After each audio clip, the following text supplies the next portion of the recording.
So the next method that we will discuss is called fixed point iteration.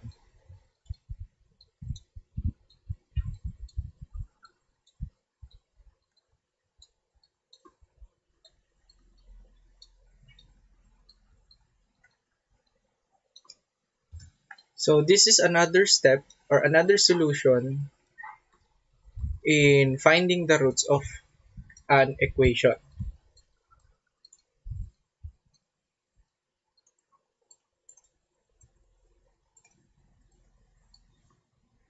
Of finding the roots of an equation.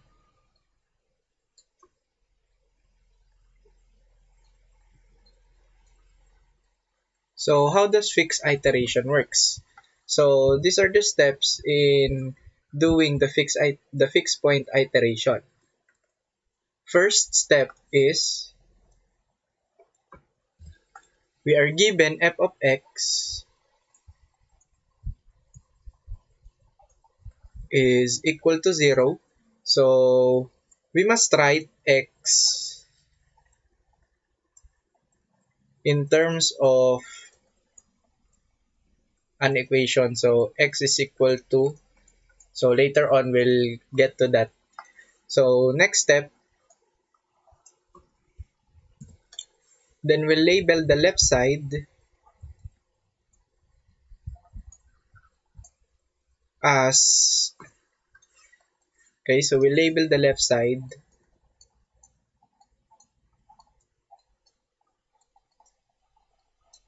as x sub n plus 1 and the right side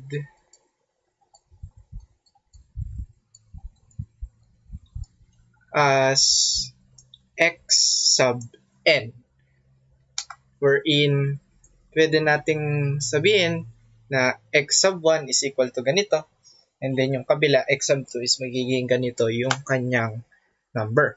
So the next step, or the third step in this,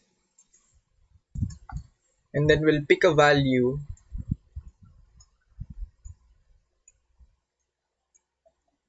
for x sub 1, let's say.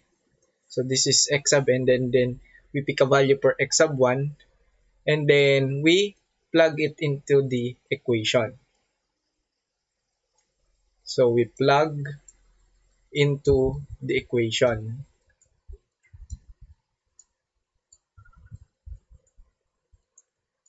And then the last step is we just repeat the steps until it converges. Until it converges. Or until we find the roots. So let's say we want to find the roots of an equation x squared minus x minus 1 is equal to 0. So we must find the roots of x wherein the value of this equation will become 0. So using fixed point iteration, so we set x into a value. So we can do this method, do this trial. So x squared minus x minus 1 is equal to 0. We can say that x squared is equals to x plus 1, and then we can divide both sides by x. That will become x is equal to 1 plus 1 over x. And then we said that we change the left side into x sub n plus 1 and the right side by x sub n. So this can be one of the possible solutions in this method. Other thing that we can do is we can say that x squared minus x minus 1 is equal to 0. We can transpose 1 to the other side, and then we can factor out x. That becomes x minus 1 is equal to 1.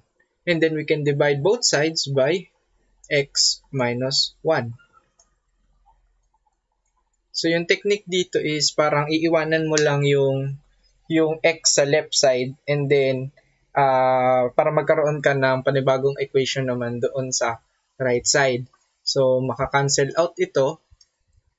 So ang mangyayari, x is equal to 1 over x minus 1. So change the left side to x sub n plus 1 and then yung right side ay magiging x sub n minus 1. So ito yung isang possible solution doon sa ating equation. Okay? Meron pang isang possible pero hindi siya kinoconsider na solution dito. So, x squared minus x minus 1 is equal to 0. Ang mangyayari is we will transpose yung x, negative x, tsaka negative 1 sa other side and then we get their square root. Pero since ito ay root, ang mangyayari sa kanya is x is equal to positive and negative square root of the quantity x plus 1.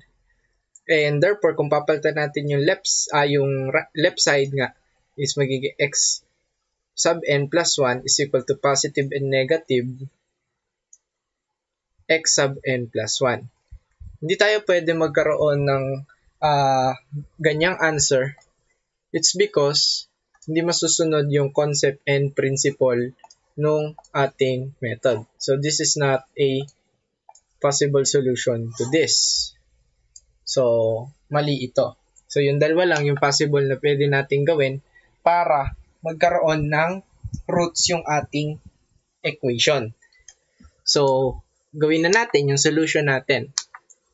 So dun sa unang method, ang nakuha nating answer is x sub n plus 1 is equal to 1 plus 1 over x sub n. So let's pick a value for x sub 1. So let's say x sub 1 is 2. So ito ay random na pinipick natin. So mangyayari, since ang x sub 1 natin ay 2, plug in lang natin sa equation. So since ang x sub n ay 1, so ito ay magiging x sub 2. So mangyayari 1 plus 1 over x sub 1 which is 2. So mangyayari, ang sagot dyan ay 1.5. Tapos sabi natin dun sa ating steps, ulitin lang natin. So x sub 3 na ito is equals to 1 plus 1 over, mangyayari, since ito ay naging 3, so yung x sub n natin dito is x sub 2. Pero ang value ng x sub 2 natin is 1.5. So magiging sagot natin dyan is 1.666. Ulitin lang ulit natin yung step.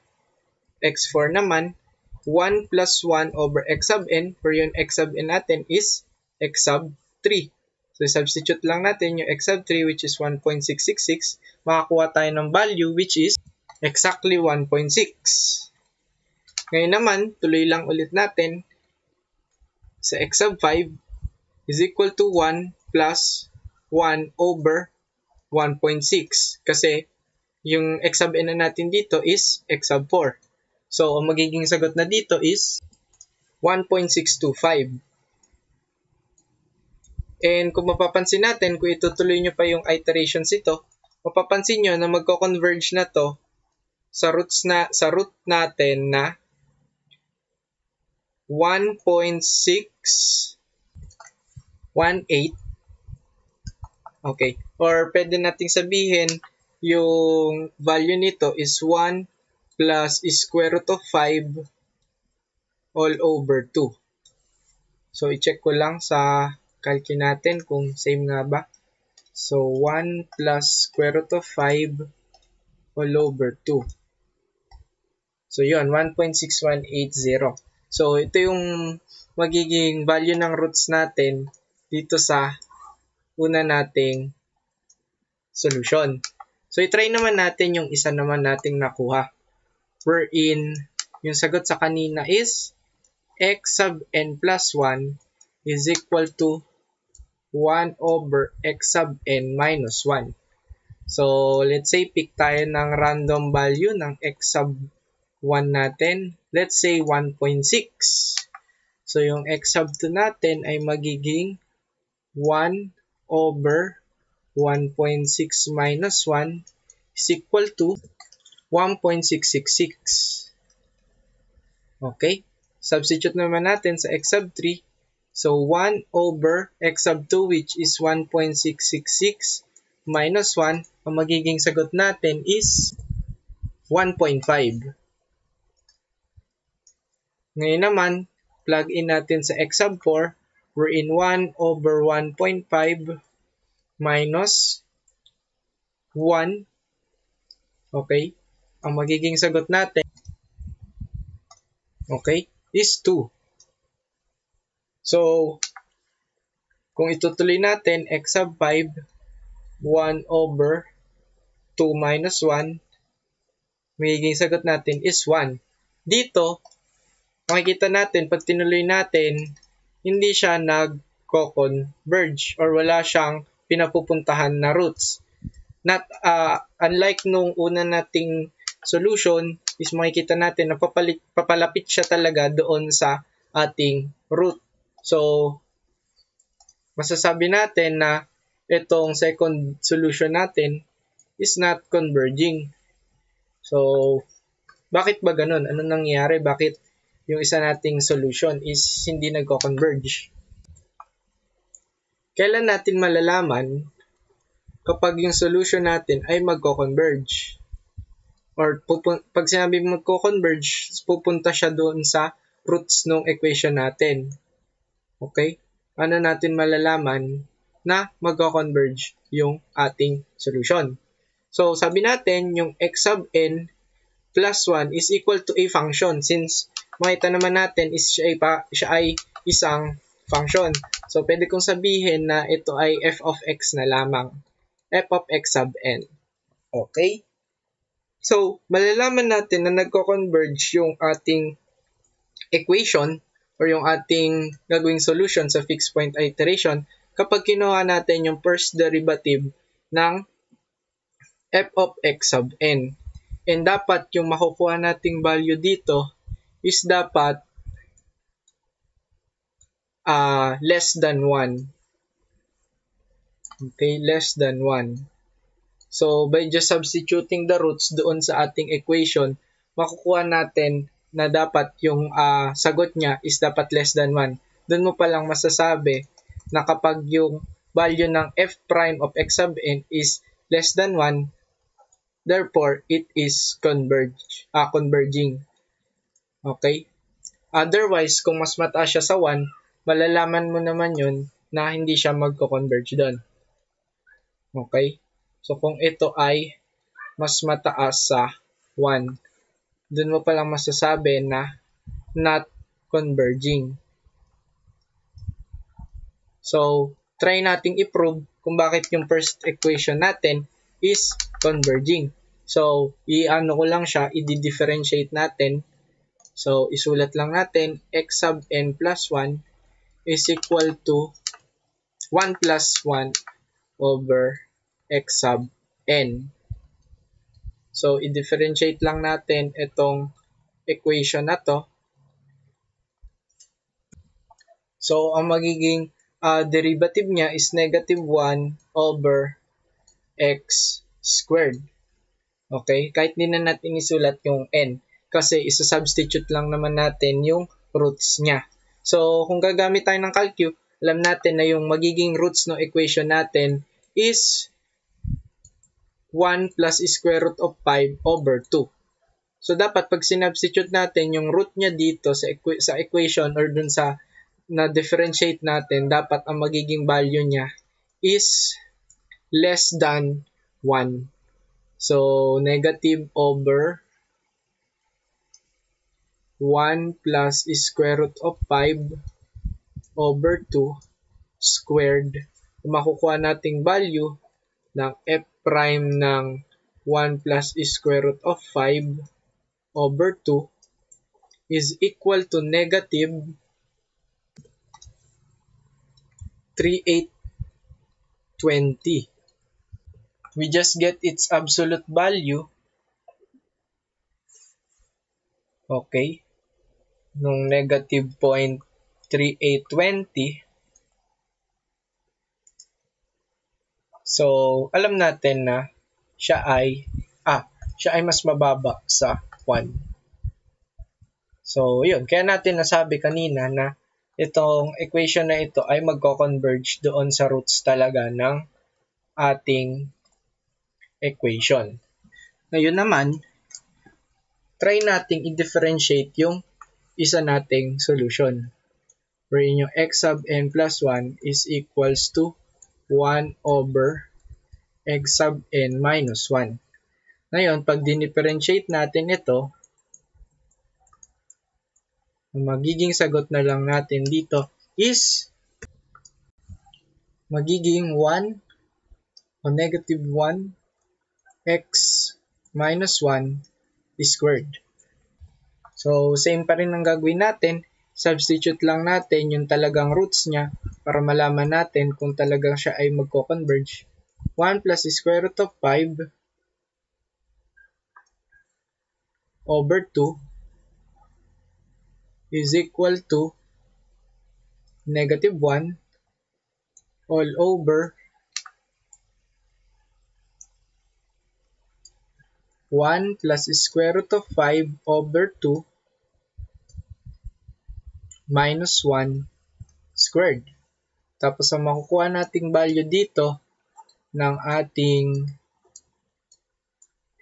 equation or ng ating differentiated equation is equal to negative 2.6180. Kunin lang natin yung kanyang absolute value and malalaman natin na siya ay mas mataas kesa sa 1. Kaya masasabi nga natin na yung equation na ito ay hindi magko-converge doon sa ating roots na hinahanap.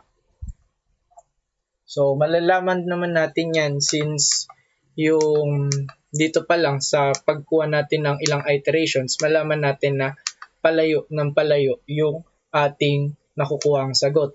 So, nakita natin na 1.66, tapos naging 1.5, tapos naging 2, tapos bumalik ulit ng 1. So, palayo ng palayo. Compared dun sa ating unang solution, na palapit siya ng palapit sa 1.618. So, kahit anong value yung piliin natin sa x sub 1, kung tama yung kukunin nating equation, so pupunta pa rin yan doon sa ating solution. So, yun yung paggamit ng ating fixed point iteration.